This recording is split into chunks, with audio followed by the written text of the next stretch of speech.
कौड़ी की बातें मान्यवर आज से निवेदन करूंगा, कैसे घर को लड़ाया जाता है।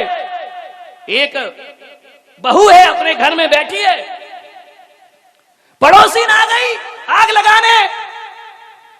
अब बैठी, बातचीत की, नाश्ता किया, चाय पिया और जो भी बिस्किट बिस्किट उसने खिलाए खाई।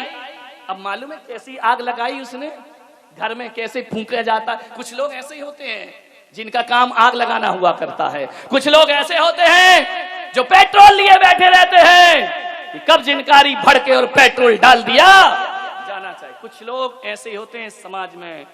वो महिला गई, चाय पी ली, नाश्ता कर ली, जाते समय बहू के कान में बोल गई कि बहन अब मैं चलती हूं। अब बताओ ये बात कान में बोलने की क्या जरूरत थी? ये तो सामने ही बोल देती ना कि अब मैं चलती हूँ। सासू ने कहा क्यों री, क्या बोल रही थी वो, जल्दी बता। अरे अम्मा जी कुछ नहीं। भाई चुप, कैसे नहीं बोली?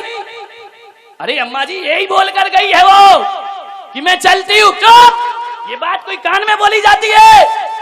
जरूर मेरे खिलाफ भड़का रही होगी और तू भी उसके पक्ष में बोल रही है।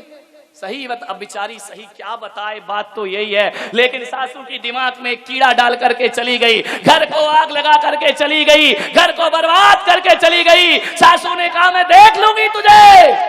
पड़ोसिन के बातों में लगी रहती है। सही बता, तुझे कसम है वो क्या बोल कर गई? अब बोलो बेचारी बहू क्या बोले कि क्या बोल गई? अरे वो बोल कुछ नहीं गई, तुम्हारी खुशियों में आग लगा करके बाहर। ऐसे पड़ोसियों से सावधान, ऐसे लोग जो हमारे घरों को उजाड़ा करते हैं। महिलाओं से मेरा निवेदन है, परिवार में कभी दुख मिले, पीड़ा मिले, कष्ट मिले तो पड़ोसियों के सामने कभी आंसू मत बहाना। पड़ोसी के सामने आंसू बहाओगे, ये कोई आंसू ना पहुंचेंगे। तुम्हारे जाने के बाद तुम्हारे आंसुओं का मजाक बनाया करते हैं। आपसे इतना निवेदन है, मन करे रोने का तो इंसान की तरफ मुंह करके मत रोना। मंदिर जाना और भगवान के सामने अकेले में 2 आंसू ढुलका लेना। अरे दीवार की तरफ मुंह करके आंसू बहा लेना, मन हल्का हो जाएगा। रो जरूर, क्योंकि महिलाएं बिना रोए रह नहीं सकती हैं। ध्यान रखो, 2-4 तो टपक ही आते हैं, 1-2 बार खूब रो, दीवार की तरफ मुंह करके रोना। आप कहेंगे महाराज दीवार की तरफ मुंह करके रोएंगे तो कौन से दुख मिट जाएंगे? अरे दुख तो ये पड़ोसी भी ना मिटाएंगे।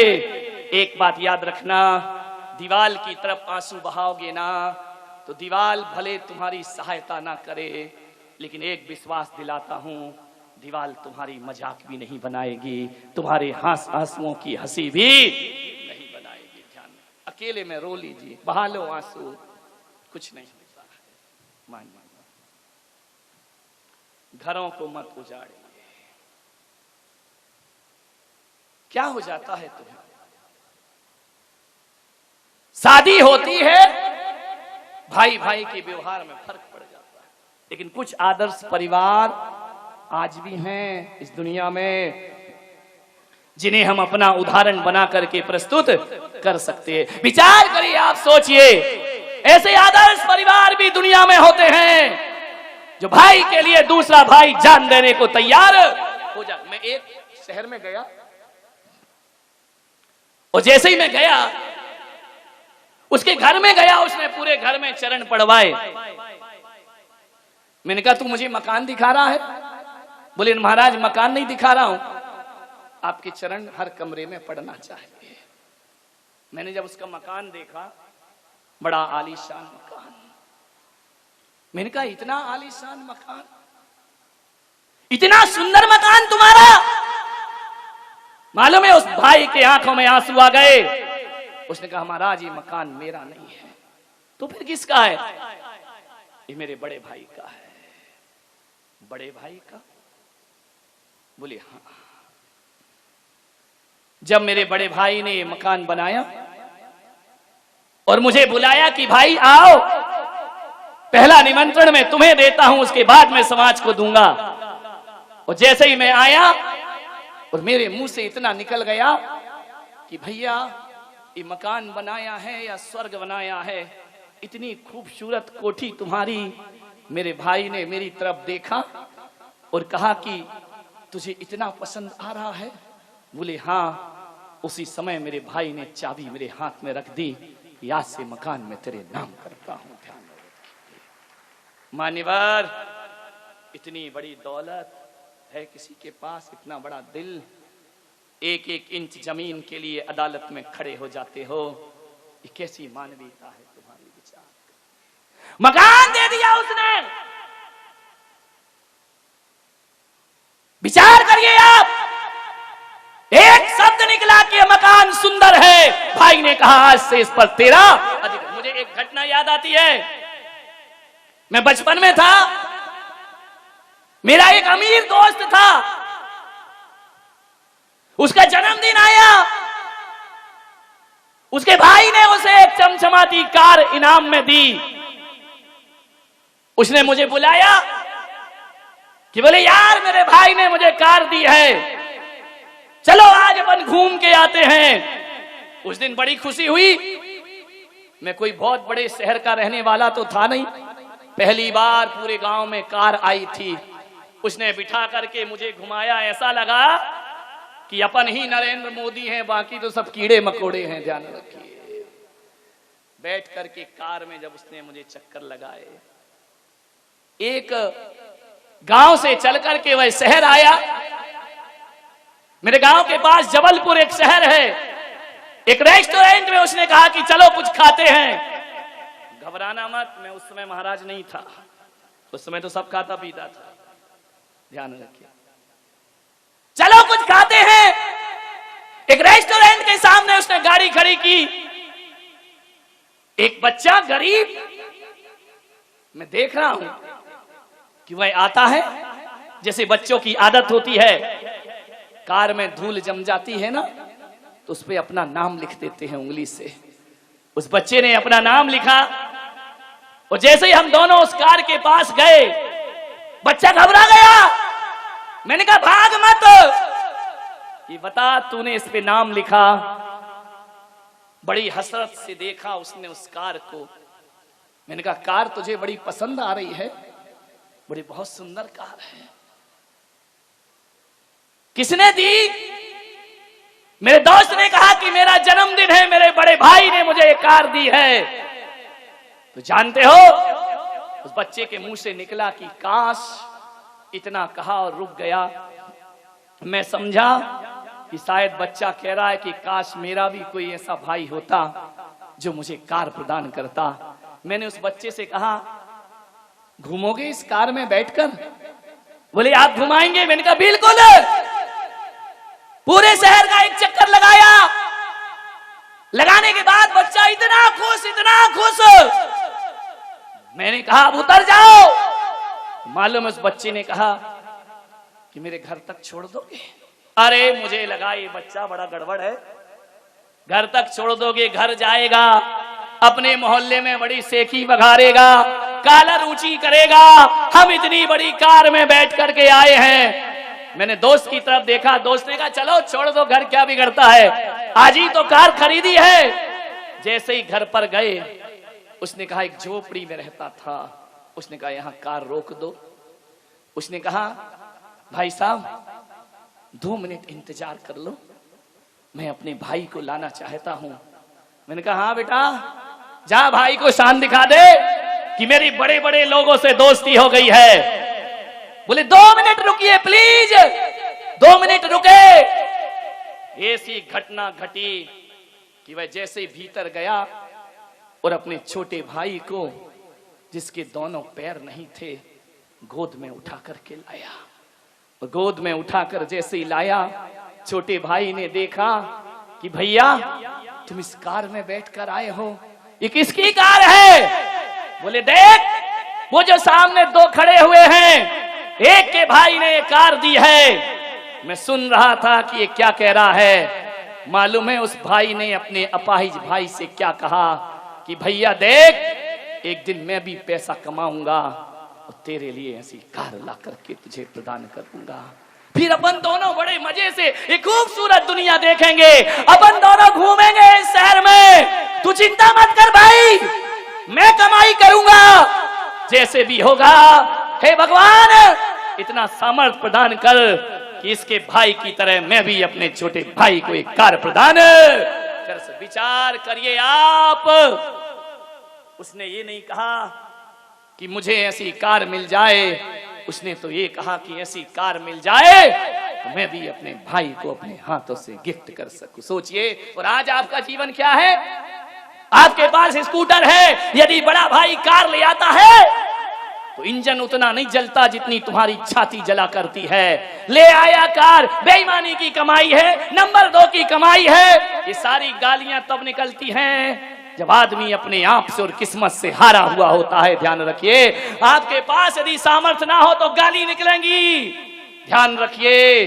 जो आदमी जितनी गाली बकता है, जो आदमी जितना जोर से चीख करके बात करता है, वो भीतर से उतना ही पुरुषार्थहीन आदमी हुआ करता है। वो भीतर से उतना ही खाली होता है, उतना ही रिक्त हुआ करता है, उतना ही भयभीत हुआ करता है। ध्यान रखिए।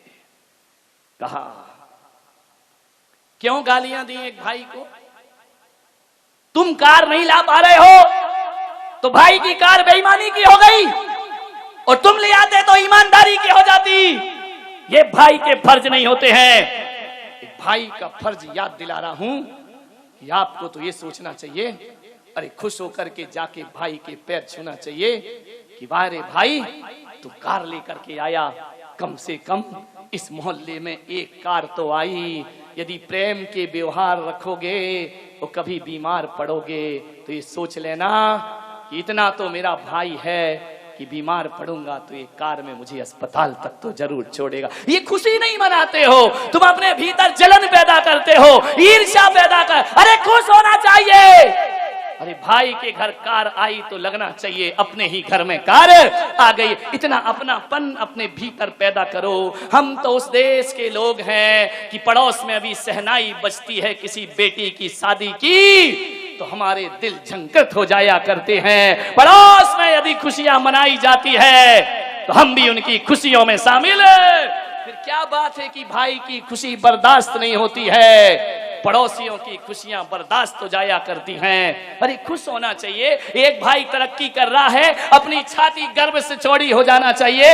एक भाई उन्नति कर रहा है, अपना माथा ऊपर उठ जाना चाहिए। मेरे गुरु आचार्य पुष्पदन सागर जी महाराज एक ऐसे आचार्य हैं, यदि उनका शिष्य प्रभाव ना करता है ना तो वो शिष्य की टांग नहीं खींचते हैं, छाती चौड़ी करके कहते हैं मेरा बेटा है और मेरे महावीर की ध्वज को आकाश में फहरा रहा है। ध्यान, ये सद्गुण होना चाहिए हमारे जीवन में। ध्यान रखिए। एक दूसरे से जलन, एक दूसरे से ईर्ष्या, एक दूसरे से कपट, रंचक दगा बहुत दुखदानी, सुख पावे संतोषी। खुशियां बांटिए दुनिया को। क्या दे सकते हो आप किसी को? खुशियां ही तो दे सकते हो।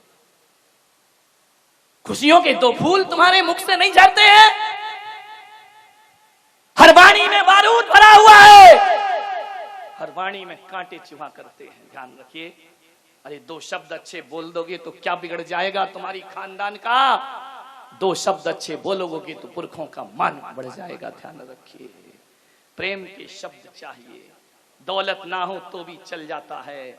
मान्यवर, नारी एक संकल्प करे कि मैं किसी भी परिस्थिति में अपने घर को नहीं टूटने दूंगी, अपने घर को नहीं बिखरने दूंगी।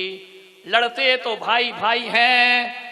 इल्जाम पत्नी पर आया करता है कि जब से शादी हुई है तब से भाई भाई के दुश्मन। मत लीजिए इल्जाम, उनके अपराध, उनकी लड़ाइयां अपने सिर पर काहे कोई ठीकरा फुड़वाती हो कि जब से बहू आई है बेटा पराया हो गया। नहीं भाई नहीं। आज मैं कमरे में बैठा था, प्रशांत जी मेरे पास आए, उनकी धर्म पत्नी रेणु भी आई, दोनों आए। मैंने कहा आज दोनों आए हो, बताओ आज शादी की सालगिरह है क्या? उनकी पत्नी ने कहा नहीं महाराज। तो मैंने कहा दोनों कैसे आए हो एक साथ? मालूम है उस बहू ने क्या कहा? मैं रोज अपनी सासू के साथ आती हूँ, मैं पति के साथ बहुत कम आती हूँ। मान्यवर सोचिए, जो सासू के साथ आना ज्यादा पसंद करे, पति के साथ कम, वो बहू बहू नहीं होती, घर की लक्ष्मी हुआ करती है। ध्यान विचार करना है आपको। मैं अपनी सासू को पसंद, उनके साथ में ज्यादा आती जाती हूं। मान्यवर सोचिए, वरना आज तो ये हालात है कि बड़ा भाई भोजन करने आता है तो देवरानी बाहर निकल जाती है, तो देवर आता है तो जिठानी बाहर निकल जाया करती है। आज तो ये हालात हैं। अरे कभी सिर जिठानी का सिर दुख रहा हो ना, तो समझदार देवरानी को कहना चाहिए कि भाभी आप जाकर के सो जाओ, आपके बच्चों को गर्म फुलके बना करके मैं खिलाऊंगी। वो आपके नहीं, वो मेरे ही बच्चे हैं। और एक बात ध्यान रखना, अपने बच्चे को 2 मिनट बाद खिलाना, जिठानी के बच्चे को 2 मिनट पहले खिलाना। कुछ नहीं बिगड़ जाएगा, तुम्हारा बच्चा भूख से मर नहीं जाएगा, तड़प नहीं जाएगा। लेकिन ये छोटी सी बात तुम्हारी इज्जत देवरानी जिठानी के सीने में बढ़ जाएगी, जिठानी के मन में तुम्हारा सम्मान। आगे क्या फर्क पड़ता है, सब्जी तो तुम्हें बनाना ही है ना। बहुओं से मेरा निवेदन है, क्या करना है, घर को संवारना है ना। तुम्हें मालूम है फ्रिज में अकेली भिंडी है और कुछ नहीं है, आज यही बनेगी। तो तुम्हारी भी खाने की इच्छा यही है, जाके सासू से पूछ लेना, अम्मा जी, मम्मी जी, आज क्या बनाना है।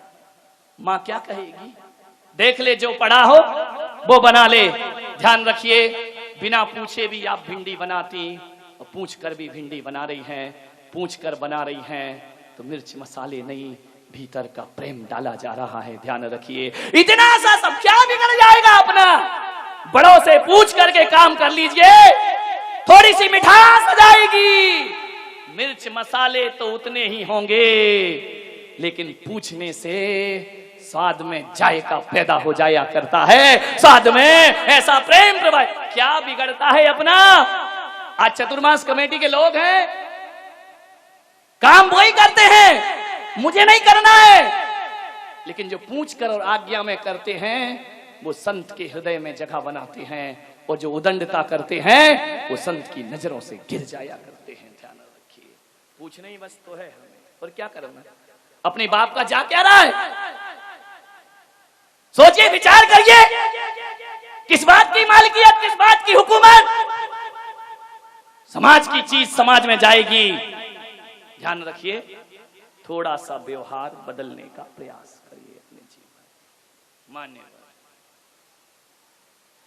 भाई कभी भाई की बात ना काटे, ध्यान रखना। एक भाई ने जो कह दिया तो कह दिया, फिर उसके पीछे कुछ भी। आज मैंने 21 साल हो गए मुझे घर छोड़े हुए, लेकिन आज भरी समाज के बीच में बोल रहा हूं कि बहने घर छोड़ा है, लेकिन मेरे घर में भी भाई बहन हैं। लेकिन आज भी उस घर में कोई भी भाई बहन मेरी इजाजत के बिना कुछ करता नहीं है। एक बात ध्यान रखिए, वो मेरे से बड़े हैं, उम्र में बहुत बड़े, 10-10 साल बड़े हैं, लेकिन आज भी यदि एक आदेश कर दिया जाए तो उन भाइयों ने कभी ना कहने की हिम्मत नहीं की, कभी मुझसे जुबान लड़ाने की हिम्मत नहीं की। ध्यान रखिए मान्यवर, भले मैं सन्यासी क्यों ना हो गया हूं, लेकिन कोई भी कार्य, कोई भी निर्णय बिना आशीर्वाद के वो अपने जीवन में स्वीकार नहीं किया। मुझे याद है कि जब मैं घर में था, सबसे छोटी औलाद था मैं अपने परिवार में, यदि घर में खाना बन जाए और मैं स्कूल से आने में लेट हो जाऊं, तो मेरे दोनों बड़े भाई तब तक भोजन नहीं करते थे जब तक मैं स्कूल से नहीं आ जाता था। जब तक एक थाली में ना खिलाएं तब तक उनके जीवन में उनका पेट नहीं भरा करता था। जब भी नए कपड़े आते थे, चाहे मैं कपड़े खरीदूं चाहे वो खरीदे, ये नियम था, जब तक छोटा नहीं पहनेगा तब तक घर में कोई कपड़े पहना। मुझे कपड़ों का बहुत शौक था, समझ गए क्या। हर हफ्ते कपड़े आते थे, खाना कम चल जाएगा। 3 चीज के मुझे बहुत शौक थे, एक तो बाइक चलाना, वो भी गया, कपड़े अच्छे पहनना, वो भी गया, और पिक्चर देखना, वो भी गया। जय राम जी की हो गई।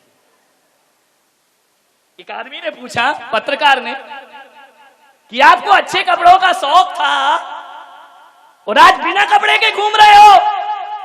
मैंने कहा हाँ यार, मेरी जो चॉइस है ना बहुत हाई फाई है।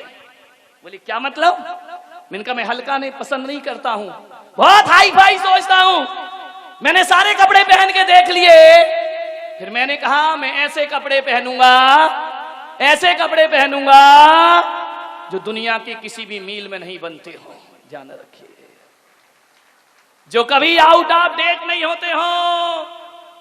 तुम्हारी ड्रेस आउट ऑफ डेट हो जाएगी, लेकिन ये 2600 साल से अप टू डेट थी, है और हमेशा रहेगी। ध्यान रखना, तुम्हारे कपड़े दुनिया की मील में मिल जाएंगे, लेकिन दिगंबर संत के वस्त्र दुनिया की किसी मील में नहीं मिला करते हैं। और दिगंबर संत के वस्त्र यदि कहीं मिलते हैं तो मां की गोद में लेटे हुए निर्विकार बच्चे में दिगंबर संत के कपड़े मिला करते। खाओ तो अच्छा खाओ, वरना भूखे रहो। इसलिए मैं अच्छा खाता हूं, कचरा नहीं खाता। ध्यान रखिए, मैं काहे को बड़े हुए उड़द के छिलके खाऊं, मैं काहे को सबरी के जूठे बेर खाऊं। अभी एक जगह गोपाचल में मेरे आहार हुए, ऋषभ के यहां इतनी मोटी मोटी रोटी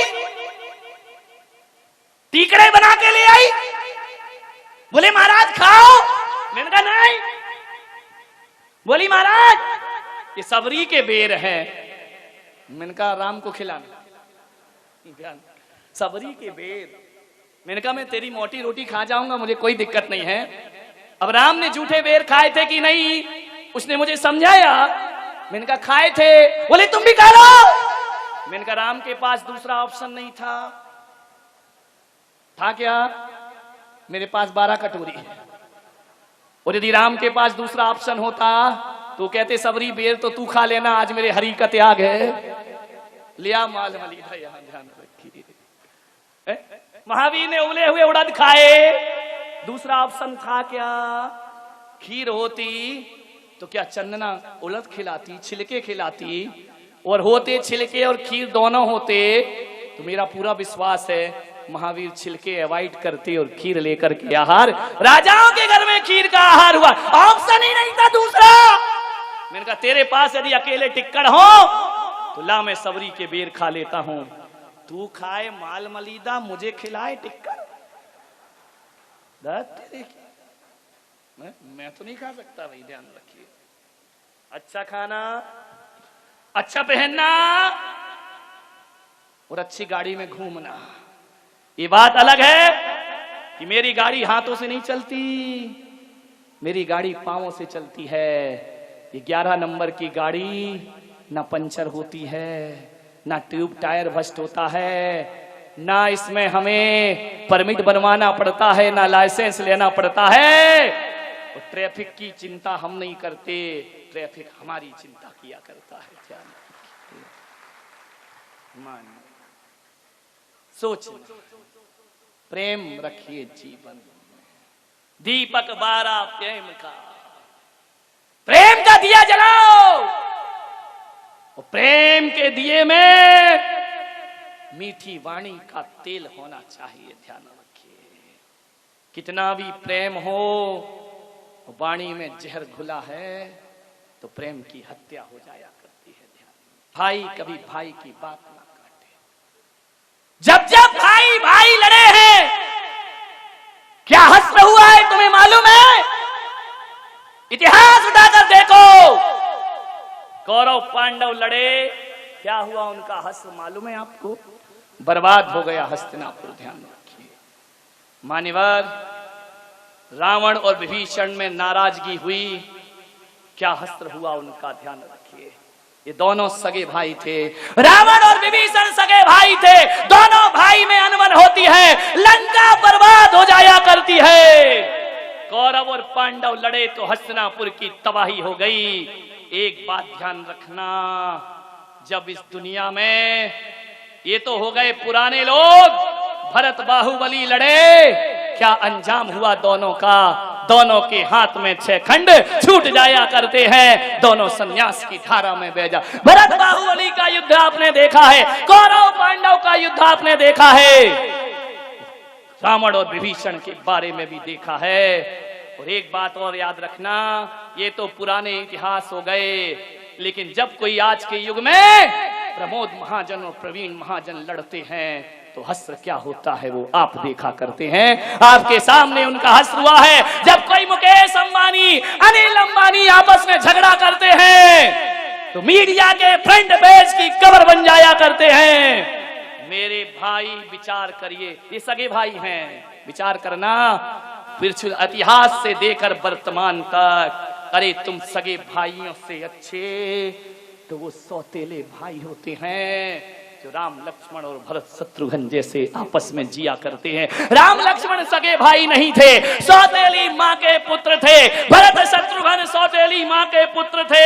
नकुल सहदेव सौतेली माँ के पुत्र थे, लेकिन इन्होंने ऐसा परिचय दिया, ये खून और सगे भाई भी वो परिचय दुनिया में स्थापित नहीं कर पाते हैं। भ्रात धर्म निभाया इन्होंने। मालूम है तुम्हें, राम जी को वनवास हुआ, लक्ष्मण दौड़े दौड़े मां सुमित्रा के पास गए। मां सुमित्रा, आंखों में आंसू लक्ष्मण के।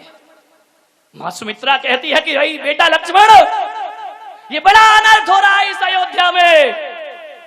राम जी को वनवास दिया जा रहा है 14 वर्ष का। लक्ष्मण ने कहा कि मां, मैं तेरा पुत्र हूं, यदि बड़े भाई को वरदान मिलता है तो छोटे भाई को भी तो कुछ वरदान मिलना चाहिए ना। सुमित्रा ने कहा वरदान मत मांग, इस खानदान में वरदानों की क्या दशा होती है तुझे मालूम है। बस वरदान मत मांग बेटा, तुझे जो मांगना है वो मुझसे मांग ले। मां, मुझे तेरा वरदान चाहिए। आज ये बेटा अपनी मां से भीख मांगता है वरदानों की। सुमित्रा ने कहा कि लक्ष्मण, मां से बेटा भीख मांगे, ये तो बड़ा अनर्थ हो जाएगा। पुत्र बोल तुझे क्या चाहिए। बोले मां वचन दे। वचनों की क्या जरूरत है पुत्र, रघुकुल रीत सदा चले आई, प्राण जाए पर वचन न जाए, ध्यान रखिए। बोल पुत्र तुझे क्या चाहिए। मां, एक वरदान दे दे मुझे। बोले क्या। बोली मां, बस एक ही वरदान मुझे चाहिए।